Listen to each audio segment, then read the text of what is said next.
Tad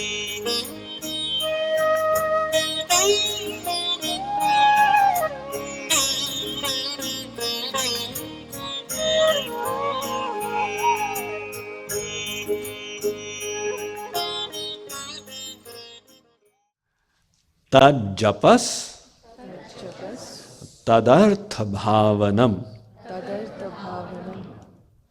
Translation: one should chant the name with divine sentiments while meditating on the meaning. So he tells us that we must chant the name of God. But that is not enough. We could be chanting it mechanically. That will have no value. See, even a parrot can be taught to chant Krishna Krishna. I have been to houses of devotees in India who have taught their parrots and mynas Hare Krishna, Hare Ram, and the mynas say all kinds of interesting things. Does it have any value? If you press the myna's neck, it will not say Hare Krishna, Hare Ram, it will say Caw. So, alongside with the chanting, we need to absorb the mind. Ultimately, the mind is the cause of bondage and the mind is the cause of liberation. You all have heard this hundreds of times.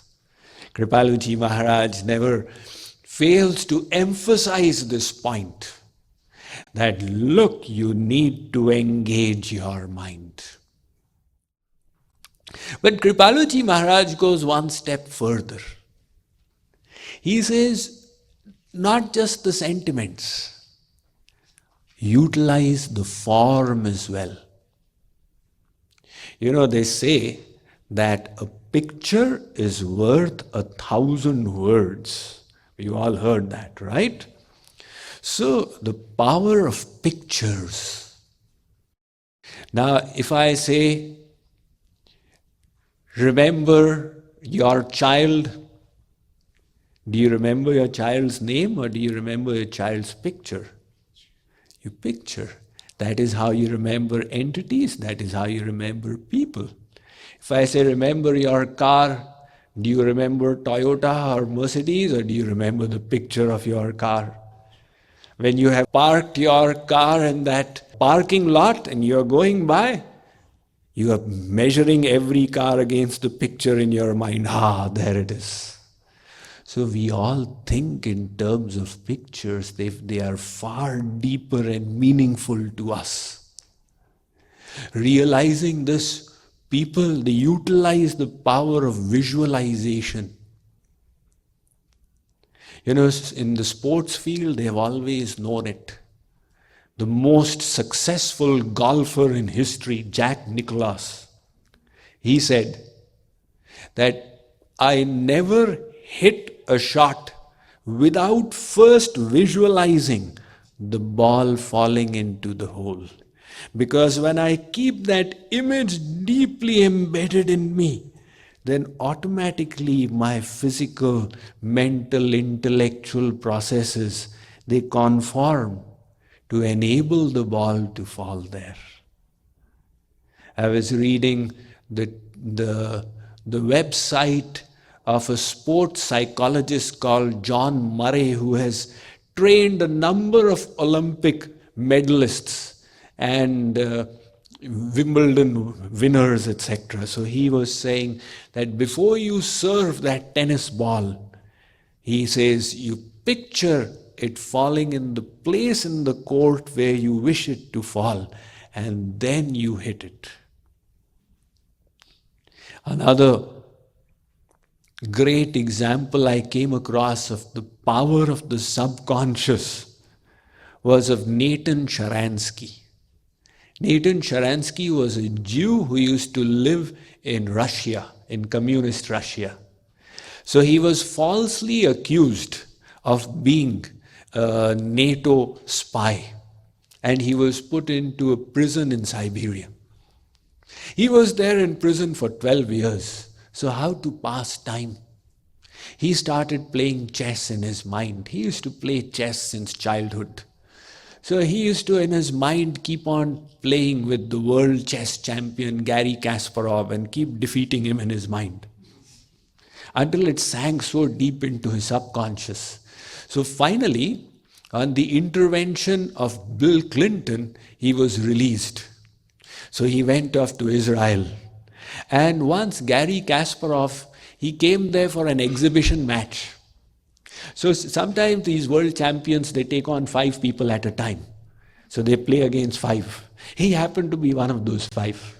And he defeated Garry Kasparov. So reporters asked him that, how did you defeat the world champion? He said, I defeated him thousands of times in my mind. It came naturally to me. Arnold Schwarzenegger, 5 times Mr. Universe. His testimonial is also very interesting. When he first won the prize, he was asked that, did it take you by surprise? He said, no, I had practiced it thousands of times in my mind. So it came naturally. So this power of the subconscious is so tremendous. So people, they utilize it by giving them positive affirmations. But Kripaluji Maharaj says, use positive images. See, you make your New Year resolutions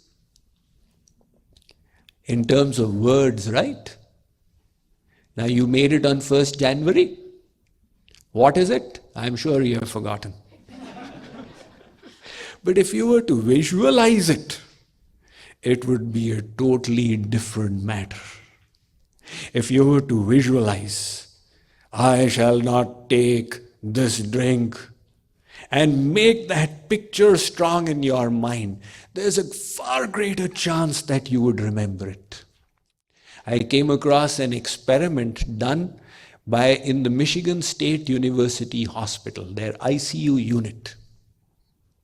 So what they did was that patients who had come to the ICU, when they are released from there, they are given a set of instructions. Now, one group out of this test sample, they were given written instructions and explained. The second group were given written plus visual instructions and explained. And after 3 days, the surveyors, they rang up the people to find out how many of them remembered the instructions. So amongst the group that had got written instructions, only 6% remembered. And amongst the group that had got written plus visual instructions, 43% remembered. That is the power of visualization.